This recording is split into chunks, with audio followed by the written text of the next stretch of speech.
weren't here last Sunday, we began a new series of sermons entitled The Game of Life. It's based on the board game that you might have played. As we go through this series of sermons for the 7 weeks that its length is designed, we will explore, just as the game does, some of the milestone events that we encounter on our way through life and some of the decisions that we are forced to make and some of the different paths that we have to choose. And we'll take a look at each of those and what the Bible has to teach us about that. Last week we began by choosing your path as you start the game.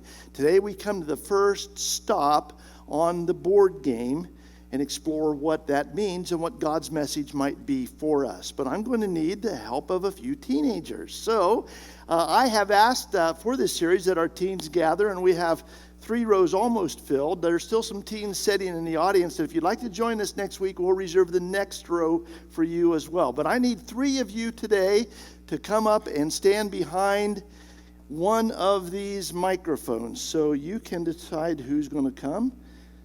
3 of you, or I can select 3 of you if you'd like. I'm happy to do that too. No volunteers? What? No energetic teenagers in our midst? What? Everyone's pointing? Okay, the 3 that are pointing, come on up.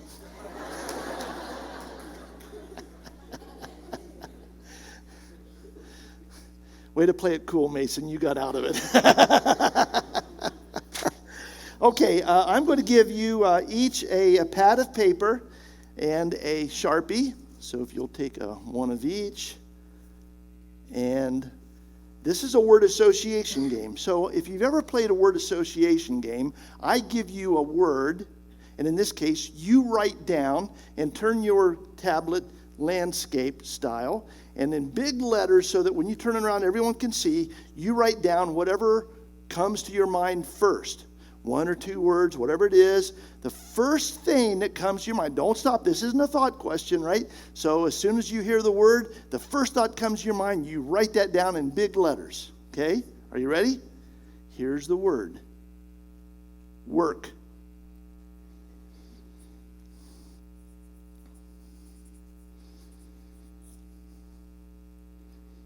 Okay, finished? Good. All right, one by one, we'll turn our papers around. Okay, farming. Logan, you do some farming work part-time, so that comes to mind for you. Okay, Cohen, school work. Okay, school is sometimes work. Landon, school also. Okay, good. So you're kind of along the same lines. You are identifying that word with what you do. I'll take your tablets back and your Sharpies. Thank you for that simple word association. I was just interested to see what your thoughts were as we began this. I have a couple of questions for you, and each of you get to answer. What career, I know you're kind of young yet, let's say sophomore, and freshman, right? What career are you going to prepare for? What career would you like to prepare for in your adult life?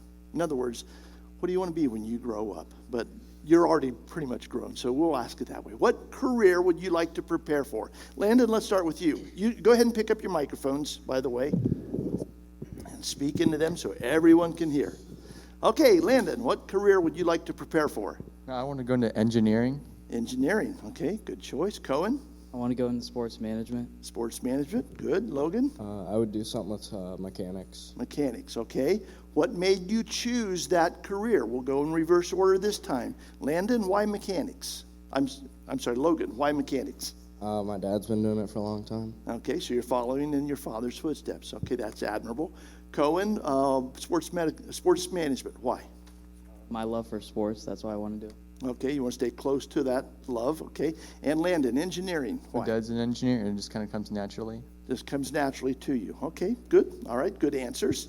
All right, I am going to give you 3 options of a work ethic.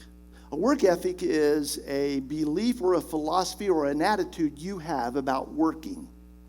Okay, I'm going to give each of you an option. I'm going to give you 3 options of what you think best describes your work ethic.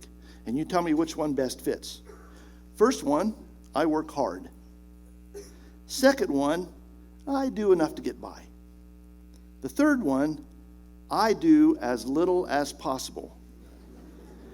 And I may check with your parents to see if you're being honest about your answer.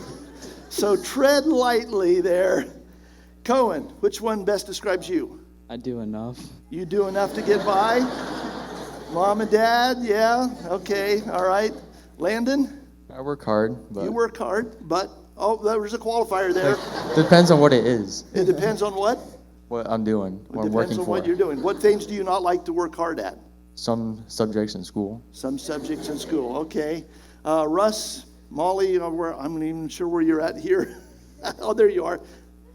Is he right on? Okay, pretty close. All right, and Logan, I work hard you work hard besides school. besides school. He had to throw that in because he knew I was going to turn to Megan and ask. Okay, thank you for your honesty.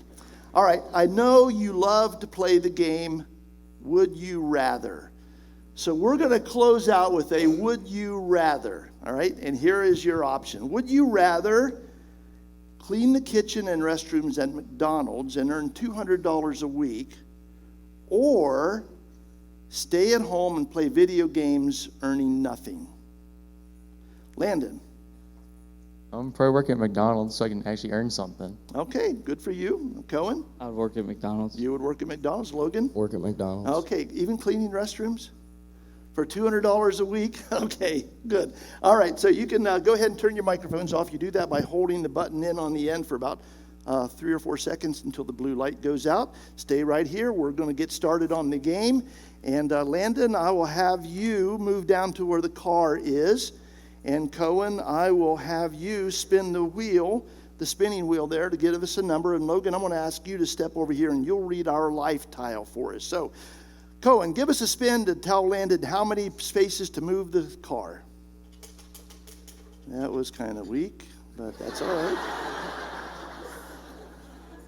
8. Oh, all the way to the end. All right, Landon, count them out for us. All right, very good. Right there on the end space. And you landed on a life tile. So, Logan, if you would read this, you don't have a microphone, so you can step up here to the pulpit mic and read it nicely for us all. Whatever you do, work at it with all your heart. Whatever you do, work at it with all your heart. How coincidental. That's what I'm going to preach about this morning. All right. Thank you for your help. And as you go by the payday, here's your payday. Thank you. And there's your payday. And there's your payday.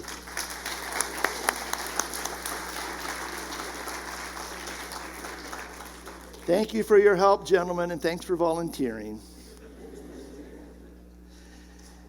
It seems in our society there is a general aversion to work. The Princeton Management Association published recently that 82% of Americans dislike their job. They merely endure it through the week, waiting for the weekend, and cannot wait until retirement. 82%. A 2022 Gallup poll reveals that 2/3 of Americans fall into the category of being unengaged at work. That means that they are there physically, but they're not there with their heart. They don't really want to be there. They just have to be there. And they are just putting forth the minimum effort to get by.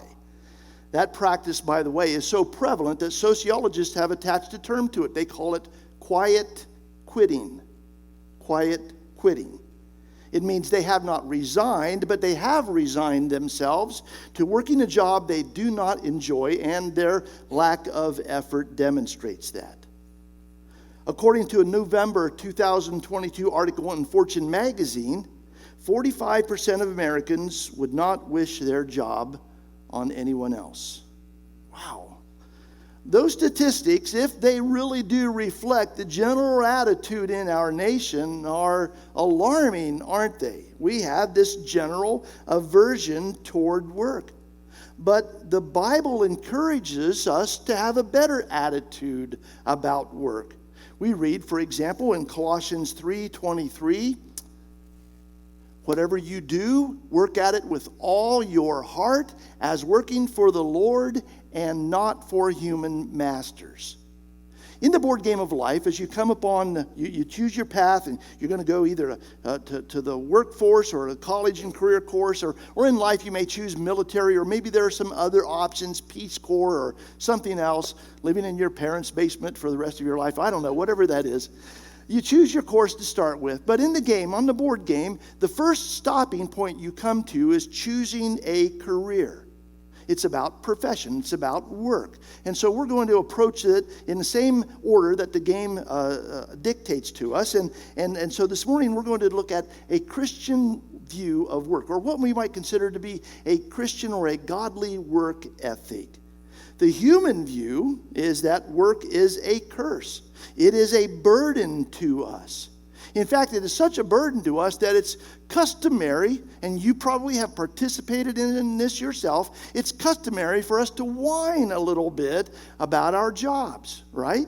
Maybe you've been a part of that. You've been at your place of employment, and it's break time or it's lunchtime, and you sit around with coworkers, and you're all complaining about how stressful the conditions are there, or how hard you work, or how underpaid you are.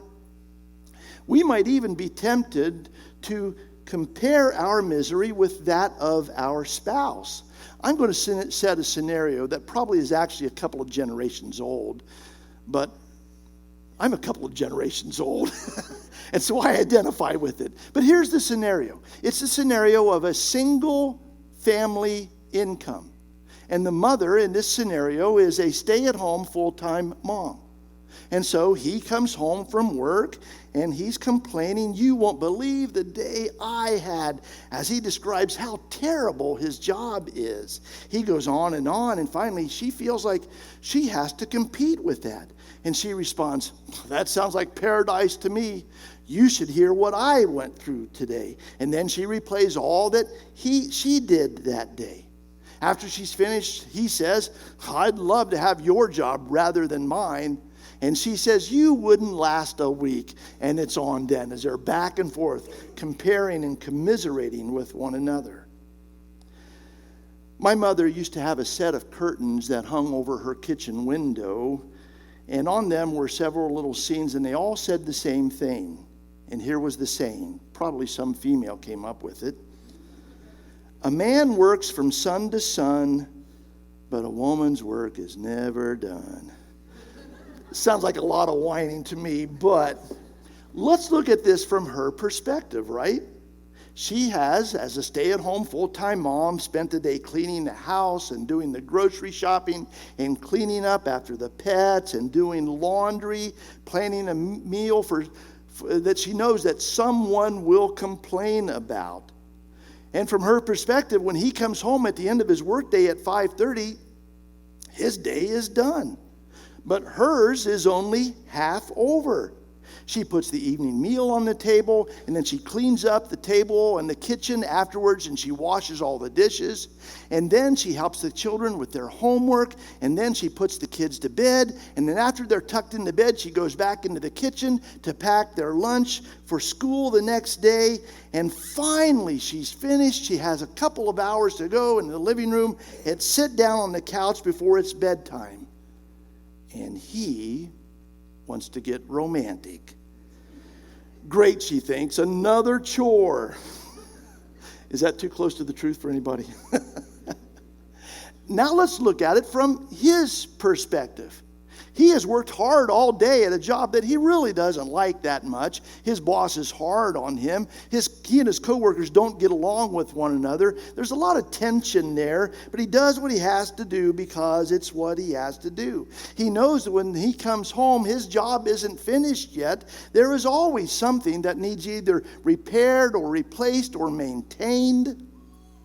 The toilet is running. The faucet is dripping. The drain is plugged. The oil needs changed in the car. A headlight is burned out. The lawnmower won't start. The lawn needs mowed. The leaves need raked. The siding needs pressure washed. And it could go on, and it does, doesn't it? There's never an end. And so it seems that we are cursed with so much work to do. So much so that we have developed an aversion toward work. And as a result of that aversion, currently we're going through some kind of a crisis. I'll call it an unemployment crisis. Many have left the workforce. There is such a preference for that unemployment is trending. You've seen the news reports about that. You've maybe heard some statistics. A U.S. Chamber of Commerce report just published last week stated that the enhanced unemployment benefits and stimulus checks that were given out a few years ago have encouraged Americans to stay out of the workforce even after the COVID shutdowns have ended. Some people have still not gone back to work from that time. Those extra benefits ended 2 years ago, but apparently enough money was either squirreled away and saved so that people could live off of it and not return to work for a longer period of time, or people have so enjoyed not working that they've learned to get by on less in order to be free of employment obligations. And it's created a crisis of sorts. We are currently in an unemployment crisis, not because there are no jobs, and not because wages are unfairly low. You can probably go to McDonald's right now and get a job cleaning toilets and restrooms and kitchens for $15 an hour. It isn't for those reasons that we're experiencing an unemployment crisis. It's because too many refuse to go back to work. And it is affecting all of us. Some businesses have closed because they can't hire enough employees to keep running. Others have cut back on services for the same reason. Shortages have been common to us now. Somewhere in the supply chain, there's been a disruption, either in the manufacturing or in the transit and delivery or at some other place, because there aren't enough people working. And the result of all of that is prices of everything have gotten higher. Fewer people are working for the greater good of our economy, and we are all paying for it. I'm not going to make some judgment about that. It's just an observation of where we are right now as a culture. We have an aversion to work. In fact, there is a theology of work as a curse that has been developed. It's based partly upon one scripture in Genesis chapter 3, verses 17 through 19, in which God places a curse on the world because of mankind's sin. And speaking directly to Adam, he said, "Cursed is the ground because of you. Through painful toil you will eat food from it all the days of your life.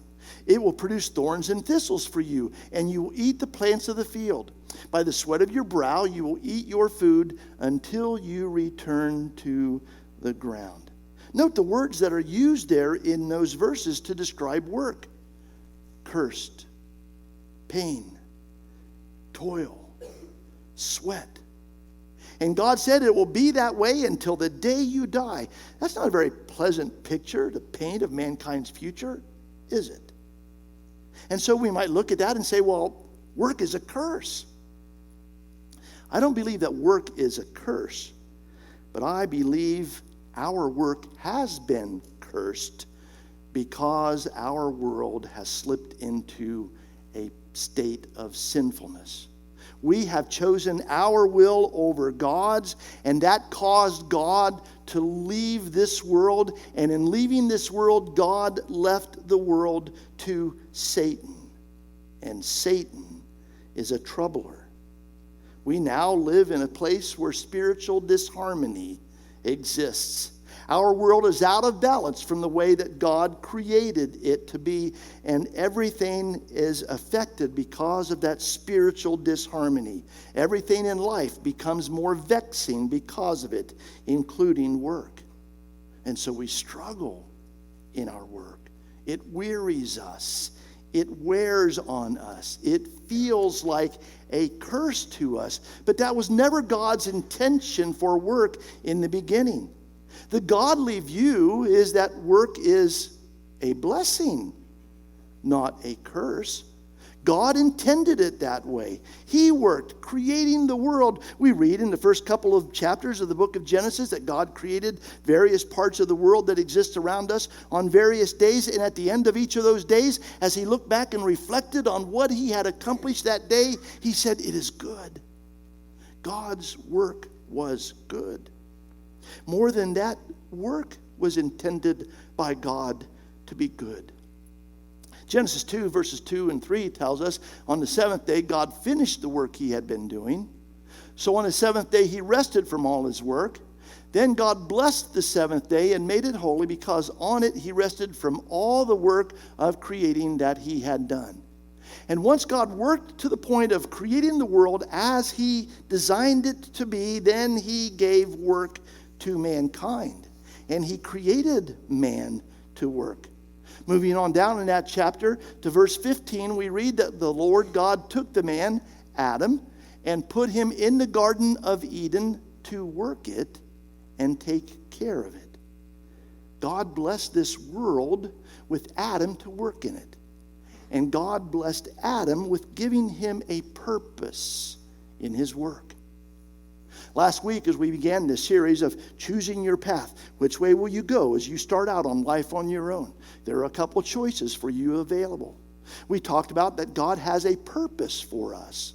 In fact, God designed us as specific individuals with our specific sets of talents and preferences and the way that we think. He designed us for a specific purpose. And so we all have different purposes that, when combined together, are contributing to offer what's good for all of us as a whole. Part of our purpose is found in the way that we express our work, the work that we do. God intends that we be blessed in our work. And God intends that we be a blessing in our work. The Apostle Paul wrote words to that effect. He wrote words like that to the Colossians, as we saw a few moments ago when we opened with that verse from Colossians 3. He wrote a parallel passage to the Christians in the city of Ephesus. We're going to look at that one.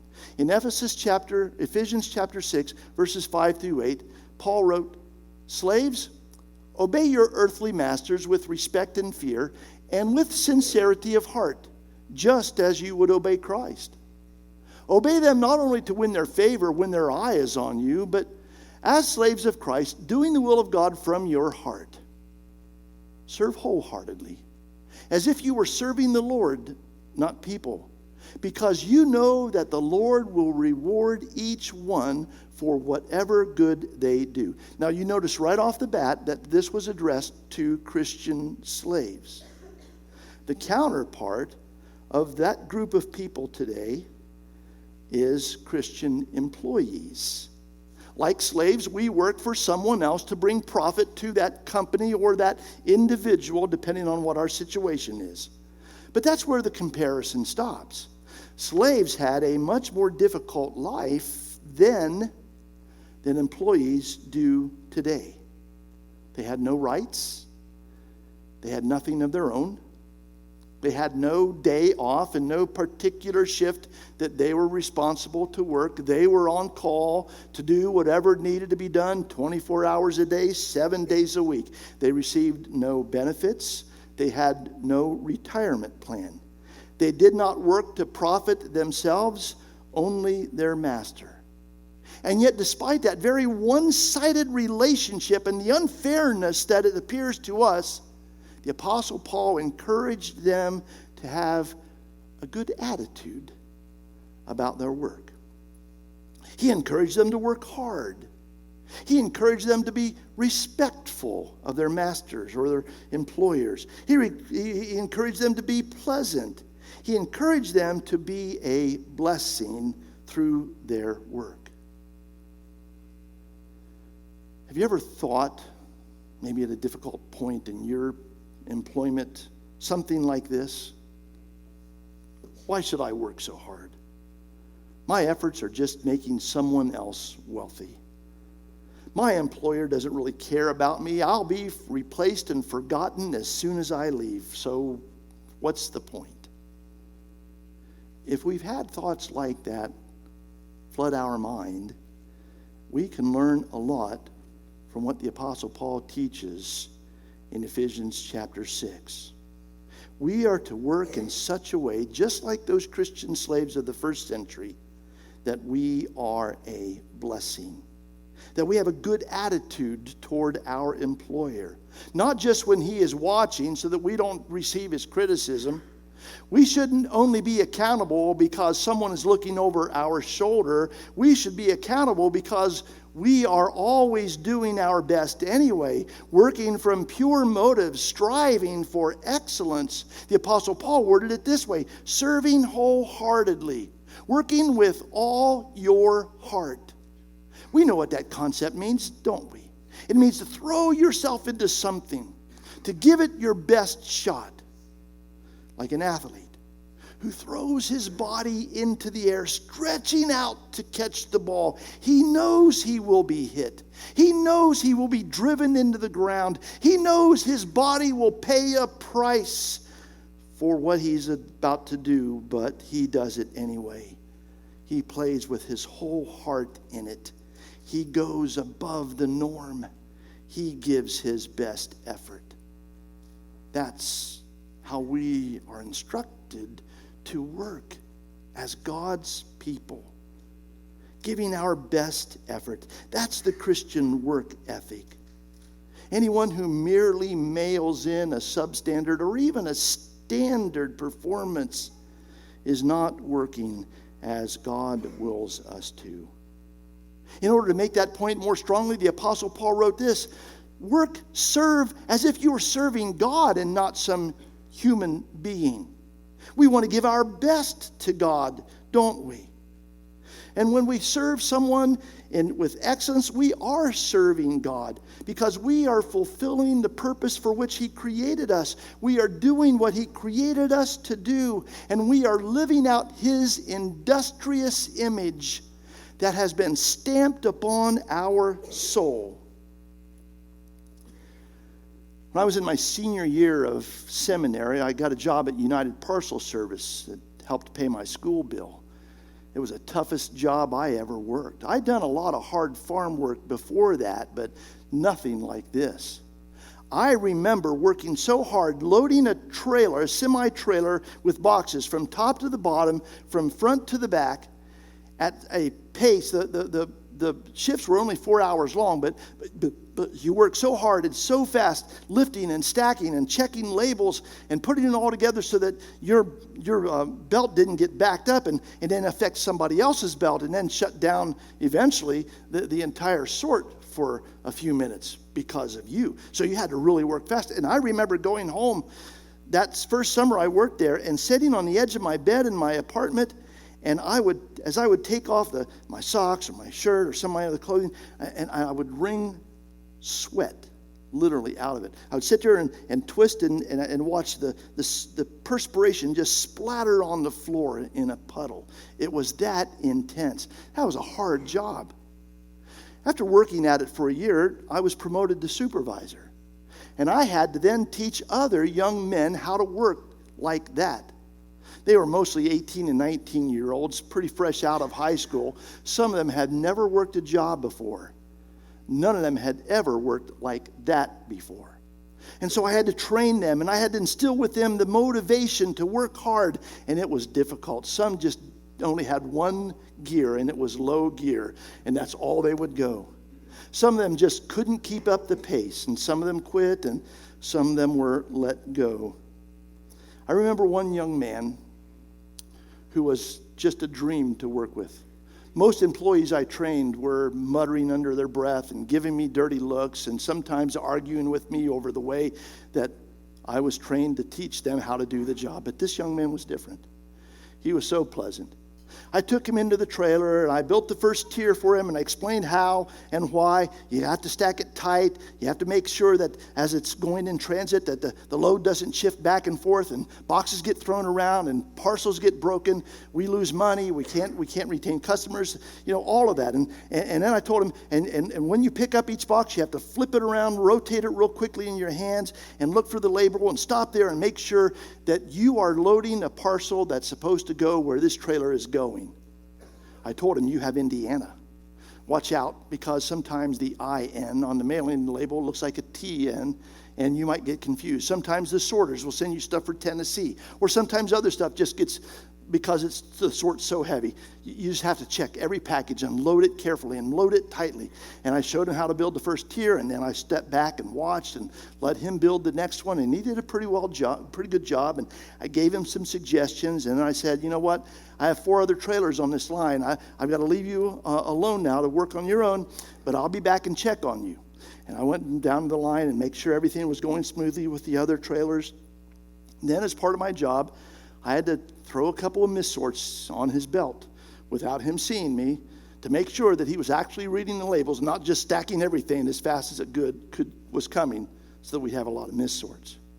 And he really did a good job of keeping up with it. And after the sort was over that night, I complimented him. And I'll never forget the answer he gave me. He said, an honest day's work for an honest day's pay.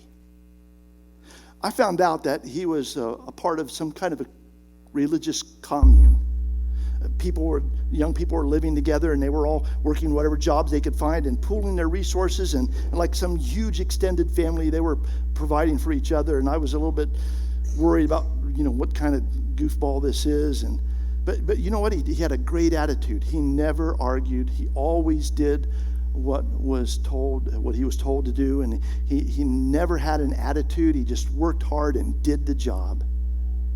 The other supervisors all wanted him to come work for them. And they found out that Christians aren't just pansies who can't cut it.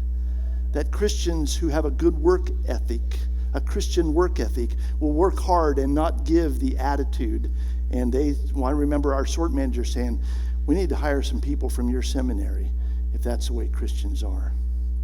He was a good witness in the way that he worked and in the attitude with which he worked.